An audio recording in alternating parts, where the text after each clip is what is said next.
မင်္ဂလာပါ AM Audio Book Channel ကနေပြန်လည်ကြိုဆိုလိုက်ပါတယ်ရှင်။ဒီခုတစ်ခါဖတ်ပြပြီးမှာကတော့ဆရာမခင်ခင်သူရေးသားထားတဲ့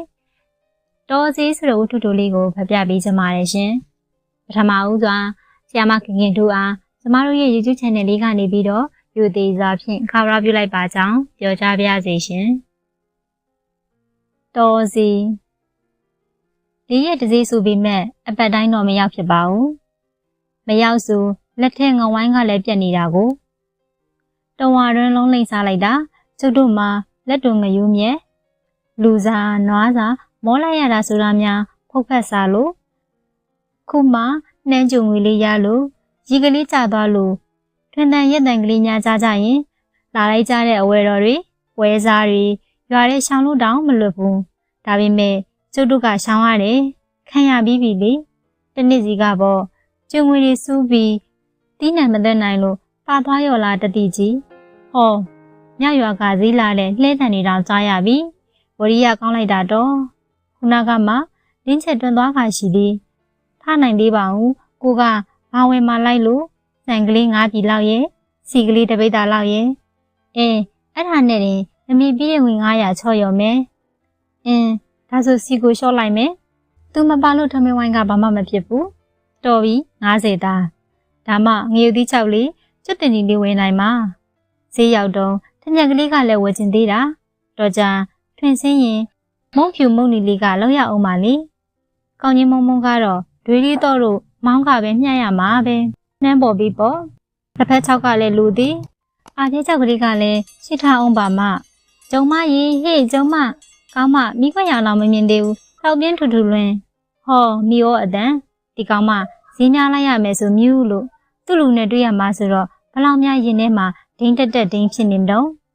နိုးနေပါပြီမီရောရဲ့ငါတို့ကကောက်ခနဲ့ထားလိုက်ရုံပါပဲတော့ဆောင်းကိုဆွဲခွာချပြီးမီရောကိုလှမ်းထိလိုက်တယ်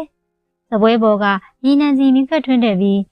ခေါင်းကိုပြီးနဲ့တစ်ချက်နှစ်ချက်တက်တယ်ရေအိုးထဲကရေတဖလားခတ်ပြီးမျက်နာရောဂုတ်တွေရောရေစွတ်ပလိုက်တယ်တနခါဘူးတဲ့ကိုလက်နိုင်ခေါ်တော့တနခါကမရှိတော့ဘူးရေလေးတစ်စက်နှစ်စက်နဲ့ဘူးတဲ့ကအကက်အသက်ကိုချစ်ကုတ်လင်းရတယ်ဒါပဲကျုပ်တို့ကသူများလိုအလှပြင်စရာမလိုပါအယုတ်ဆိုးလို့ကြိုက်သူမရှိတော့လေအေးထားပဲအမေကိုအကြာကြီးလှုပ်ကြွရတာပေါ့အမေခင်ဗျာမုတ်ဆိုးမကြီးမုတ်ဆိုးမဆိုတာသားသမီးမျက်နှာရှိတာအေးတဲ့အမေကပြောဘူးလေအမေကျုပ်ဈေးသွားတော့မယ်အေးနေသိမ့်မမြင့်စေနဲ့အမေကိုနှုတ်ဆက်ပြီးတကောက်တောင်းကိုခစောင်းတင်ထွက်ခဲ့တယ်ရွာလင်ညောင်မကြီးအောင်မှမောင်နေတော့ဆယ်မီတို့အေးပုံတို့ရောရောက်နေပါပြီတော့ညီတယောက်ပဲလိုနေတာကဲတဲ့တငယ်ချင်းလေးယောက်တောင်အတန်တဆဆာနဲ့ရွာလင်လဲအတိုင်းထွက်ခဲ့ကြတယ်ရွာထဲမှာခုလိုဈေးလိုက်မဲ့သူတွေကတော့အရှိတာဒါပေမဲ့ကျွတ်တူလေးယောက်ကရေးလေးပေါ့ရေပဲဆွရလဲအတူတူရေချိုးရေခက်လဲတွဲဝဲသားလန်းသားကအစမခွဲချဘူးပြောမနာဆိုမနာတရွာထဲနေတရီတဲ့တော့ရွာပြင်ရောက်တော့လီကအေးခနဲ့တစ်ချက်တိုက်တယ်ထွေးမိထဲပြီးစညီသိန်းနံလေးကနှာဝကိုလာချူတယ်ဒီနေ့ရွာတွေမှာရေလဲဝင်တယ်မိုးဦးလဲကောင်းတယ်ဖြစ်လိုက်မဲ့ဘဲတွေနှမ်းတွေစိတ်ကူးနဲ့တင်ပြောမိရဲ့တဲချောင်းကလေးကလာရအောင်မှဖြူးဖြောင်းလို့ကျုပ်တို့ရွာနဲ့ဈေးကလေးက2မိုင်လောက်ဝေးတာ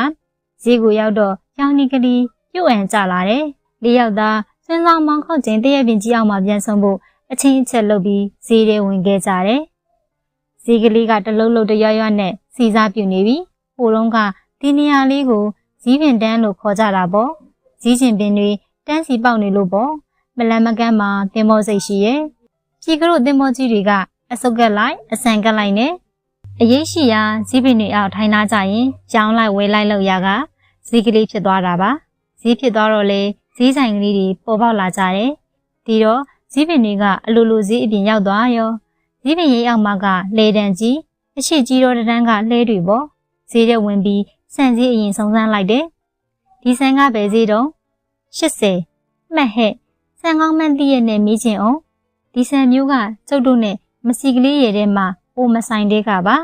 လက်ထဲကဆန်စီလေးတွေကိုဇလားထဲပြန်လျှော့ချလိုက်တယ်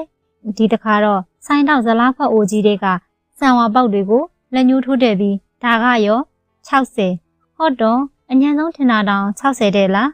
ဒီထက်ဈေးချိုတာမရှိဘူးလားရှိတယ်ဟော့ဟိုတောင်းတဲ့ကစကွဲတွေလှုပ်ချလိုက်ပါပြီဟော့ဒီမတန်းကြီးကြီး ဒါကြောင့်သူ့ဆိုင်ကဆံမဝတ်ချင်တာဈေးတက်အောင်ရောင်းမယ်မကြံဘူးအငေါ်အတူလေးအရင်ရှီတော်ပြေးလွတ်လိုက်တာပဲစကွဲကျုပ်ကဘာလုပ်ရမှာတော့တော်သာရောင်းစောင်းဆောင်အောင်နဲ့တကောက်တောင်ခါဆက်ပြောင်းတင်ပြီးထွက်လာခဲ့တယ်ဈေးတောင်းကဥတန်လုံးဆိုင်သွားမေအောင်မှာအဲ့ဒီလူကြီးကတော့အခက်အသက်ဆန်ကျိုးဆန်ကြည်လေးတွေရှိတတ်တယ်ဆန်ကောင်းမလို့ပါဘူးတော့သမင်းဖြစ်ပြီးတာပါပဲဈေးသာအဓိကပါဈေးကုံနှိုက်ဝဲနိုင်ရင်ကျုပ်လက်ထဲပတ်စံဖို့ကြံမယ်ပတ်စံကြံရင်လူချင်းသားလေးဆက်ခါဟက်ခါဝယ်လို့ရသေးတာပေါ့ကျုပ်တို့တော့သူတောင်းသားများညီကြီးနဲ့တာရင်းနေတာညီကြီးကထွက်တဲ့အစီအနင်းများကောင်းကောင်းမစားရတာကြပေါ့အကျွေးတွေတင်ကြလို့တိနံပေါ်တော့ထိုးဆက်သေးပဲဗာဂျီးနီးယားစီရီစိုက်တုံးကအမောင်လေးပြောတဲ့စကားမှတ်မိပါသေးရဲ့ဆွေရဲ့ပုံကြီးပြီးပြောင်းမှုဖက်စလိတ်တောင်းရင်းနဲ့ငါတို့ကမင်းတို့ကိုစိုက်တာပေးရတာပါကွာအချိန်တန်ရင်ကြောက်ပွဲစားနဲ့လီပန်ကားနဲ့သင်ခံကြတဲ့လူတွေစီမင်းတို့သွားကြတာပဲမဟုတ်လားတဲ့ဥတန်လုံးစံကလေးပါလေးရှိသေးလားဟာငါဆန်ရောက်နေတာပဲရှိတာပေါ့အေးအိုတော့ကျုပ်ပြောတာကထမင်းချမ်းကင်းနဲ့ဒိုးပြစ်လို့ရတဲ့ဆန်ညီလာလိုက်ရင်ဒီလိုကြီးပဲစောစောစီစီလက်မရှိကိုမရှိလှုပ်ဆမ်းမှာတော့ကျုပ်ကငငါးပြည်ယူမှာဥတန်လုံးကတော့ကျုပ်တို့ကိုနားလေတဲ့လူကြီးတောင်းထဲကဖွဲရီစကွေးရီနန်းချင်းနဲ့ဆန်နီချမ်းကြီးတွေကိုတပြည်55ချက်တဲ့ကျုပ်9ပြည်ယူလိုက်တယ်ဥတန်လုံးကအရင်လကဒီဆန်50နဲ့တောင်ဝယ်မဲ့သူမရှိဘူးတဲ့ဆန်ချင်းပေးရင်ပြောလိုက်သေးတယ်ဒါဆို50ပဲယူပါတော့အလကားတောင်ပေးချင်ပါတယ်ကျုံမရဲ့ငါဖြင့်ဆန်ရောင်းချင်းစိတ်တောင်ကုန်လာပါပြီငွေရင်းကြီးလွန်းလို့ဘာမှမပြောတော့ပါဘူးဆန်5ပြည်တောင်းရွက်ပြီးဈေးလေးပြန်ပက်လိုက်တယ်နှမ်းကျူပေးလေးတွေရလို့ထင်ပါရဲ့ဈေးကလေးစီနေလိုက်ပုံများဘဒူအောင်တုံးနဲ့ဆွထားတဲ့အတိုင်းပဲဆန်ပြီးတော့စီဗိုက်ထဲကလည်းဂွီခနဲညီလာတယ်မုတ်ဒီလက်တုပ်လေးတစ်ပွဲတော့စားလိုက်ချင်သေးတယ်အိုးတစ်ပွဲ30ကြီးများတောင်ငွေ30ဆိုလက်ဖက်6ထုတ်ဝယ်နိုင်သေးတယ်ဒီဆိုင်ရှိမှလဲလူတွေတန်းစီလို့ပါလားပလင်းလေးတွေပုံးလေးတွေကိုစီကိုင်းလို့ဆိုင်ရှိဖြစ်ခနဲ့ရက်လိုက်ပြီးစီစည်းစုံစမ်းလိုက်တယ်စီပဲစည်းတဲ့တုံးတော့ကျုပ်လိုထကာတောင်းရွက်ပြီးဘာလီရေပလင်းခွန်ကိုင်းထားတဲ့မိမတယောက်ကိုမိလိုက်တယ်သူကလည်းကျုပ်ကိုပြန်ကြည့်ပြီး85ချက်တဲ့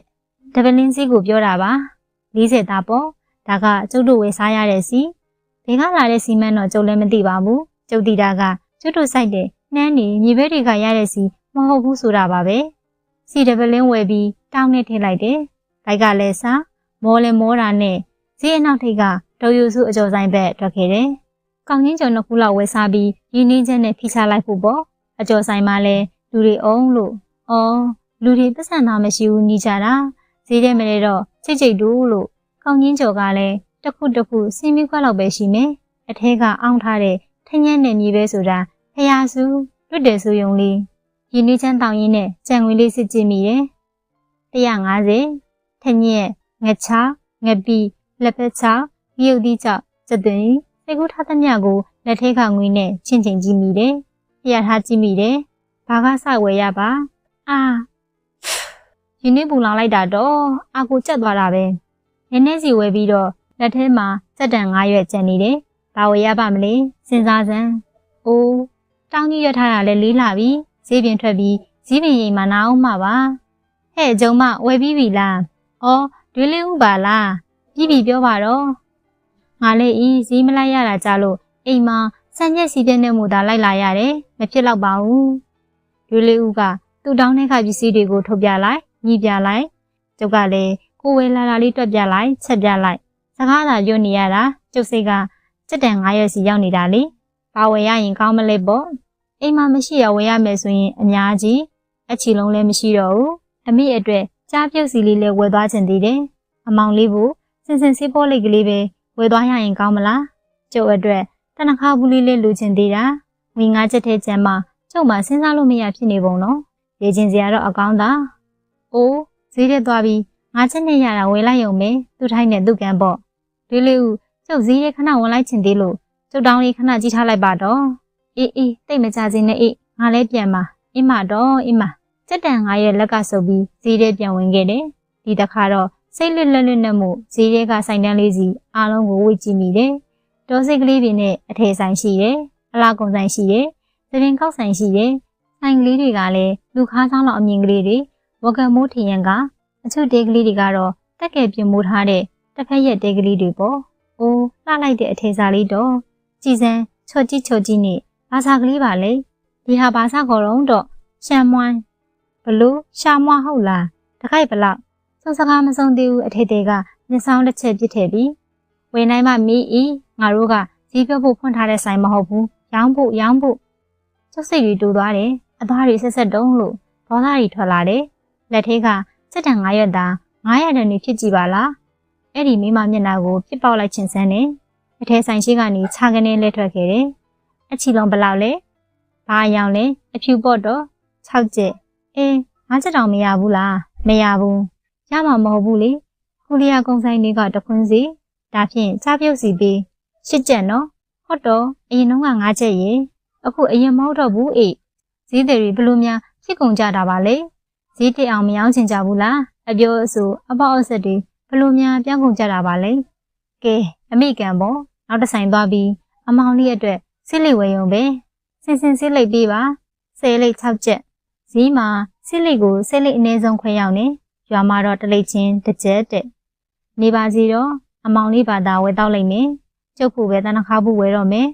9ကျက်တန်မလာတော့ဘူးဟောဒီပလင်သေး9ကျက်အနည်းဆုံးပဲလူတကူလုံးချွေးတွေနဲ့လာပြီဟောစမ်းစားမောင်းတော်ခောက်သွားပြီမီရောတို့တရက်ပင်အောင်ရောက်နေရောမယ်။ကိုင်းထူးပါဦးမဝယ်တာအေးတာပါပဲ။လီယောင်ကတရက်ပင်ဘောကိုဆူဆူရဲရဲထိုးကြနေပြီ။ကျုပ်ရောက်သွားတော့မီရောနဲ့ဆယ်မိမလာသေးဘူး။အေးပုံတယောက်တည်း။ဟိုကောင်မတွေဈေးကိုများမိနေသလားမသိပါဘူး။ဈေးကိုပဲမိရင်တော့သေးတာပေါ့။လင်းအောင်များလိုက်သွားရင်ပြီးရော။အေးပုံကတောင်းကြီးကိုစီးချရင်ပြောတော့ကျုပ်ကလည်းစိတ်တူတူနဲ့ပြောပစ်လိုက်တယ်။ပြီးတော့အထက်စားကလေးရဲ့အကြောင်းကိုပြောပြမိတယ်။အေးပုံကအေးပေါ်ကြုံမရင်ငါတို့ကတောင်းသူလဲလို့ဓမ္မကုတ်ဘဝတွေမို့လားအဲ့ဒီအထေစားမဝေးရတော့ဘာအရေးလဲငါတို့ညီငါတို့လေတွေကအတိအနံထောက်ကောင်းမှုနဲ့မိုးတော်ရီတော်မှန်ဖို့ကအဓိကပါ၏အေးပုံပြောတော့ကျုပ်ကလည်းဟုတ်ပါတယ်ကောင်းမရင်အတိအနံထောက်ကောင်းလို့ကတော့ဒင်းတို့အထေစားတွေပိုက်စိတ်တိုက်ဝယ်ပြလိုက်စမ်းမယ်အထေစားကိုမမကုံလို့သာပြောလိုက်ရတယ်ကျုပ်တို့မှာပိုက်ကျဲကြီးနဲ့တာပါညီတို့မြေဒီနှစ်ပဲနေဆိုင်အောင်မလားမဆိုင်တော့ဘူးဈေးမလိုက်ဘူးတဲ့မြေပဲပဲဆိုင်မယ်လို့အဘကပြောတယ်မိနစ်တုန်းကတော့နောက်ပိုင်းမြေပဲစီရောပဲစီရောကောင်းတာပဲအခုကြည့်ရိုးစီတွေမိနစ်ကထက်စီကြည့်တယ်ဟုတ်တယ်မြေပဲမျိုးတောင်900ကျော်ကျုပ်တို့စကားကောင်းနေတော့မီရောလို့ရောက်လာကြတယ်ငါဖြင့်ကိုပါချမ်းဆိုင်အချင်း90တင်ခဲ့တာထုံးစံအတိုင်းတရက်ပြင်အောင်မှာဈေးဖို့အတွက်ကြငင်းကြခုန်ကြပေါ့ငါလည်းမသက်တင်ကြီးစီစက်ပြားချောင်းဟောင်းပေးတည်ယူလုပ်ခဲ့ရတာငါတော့ကြီးလည်းမတင်ဘူးငွေလည်းမကြံဘူးသူတို့တည်းပြောကြမှာကျုပ်ရင်ပုံကြားတဲ့ကစက်တန်လေး9ရွက်ကိုတရိယာမိတယ်ပြင်ဘက်ထဲလက်ထိုးနှိုက်ထည့်ပြီးငါချက်ပူခဲ့တယ်တော့မီယိုတို့ကကျုပ်ကိုအထူးဆန်းလုပ်ကြည့်နေလိုက်တာကဲပြန်ကြမယ်နေမြင့်ရင်တဲချောင်းကပူတယ်လေတယောက်ကောင်းမော်တယောက်တောင်းနေပြစ်တင်ပြီးလိုက်ကြတယ်ဒီကလေးကတော့လူမကွဲသေးဘူး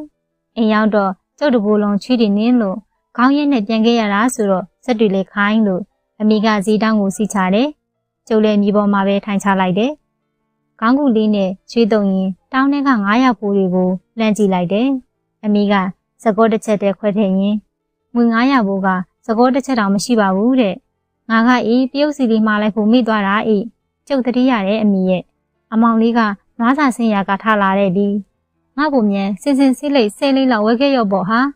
ကျုပ်တတိရတဲ့အမောင်လေးရဲ့စကားဆက်မပြောသေးပဲစုပ်ထားတဲ့စက်တန်လေး9ရွက်ကိုအမိလှမ်းပေးလိုက်တယ်ချူကလေးတွေမြန်ဆိုးလို့ကြောက်အမေဈေးဖို့ပူတာအမေက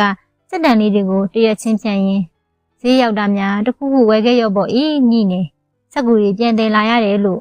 ကျုပ်ကိုအပြစ်တင်နေတဲ့အမေကိုမျက်စောင်းထိုးပစ်လိုက်တယ်အမေတို့များကိုယ့်အိမ်နဲ့ကိုနေရင်ဘာမှသိရမဟုတ်ဘူးအဲ့ဒီစက်ကူတွေနဲ့ဘာမှဝယ်လို့မရဘူးတော့စောင်းအောင်ပြတ်ချပစ်လိုက်တယ်ဟုတ်တော့ဒီစက်ကူကဘာဖြစ်နေလို့တော့မတော့ရဘူးလားအမေကိုပြောဖို့ရတိတ်ခတ်တယ်တစိတ်ကြော်မောလာလို့ပါကျုပ်လည်းအလိုလိုစိတ်တွေတူနေတော့အမေကကဲနေမင်းကြီးမှာမောလာရီတောက်တကယ်တည်းဈေးလေးတစ်ခေါက်သွားတာများကဘာပတ်လာရတဲ့အတိုင်းငါတို့ငငယ်တုန်းကနဲ့မြန်ကွာပါဟုတ်တယ်အမေတို့ငငယ်တုန်းကနဲ့ကွာတယ်အဲ့ဒါအမေသိဖို့လိုတာပေါ့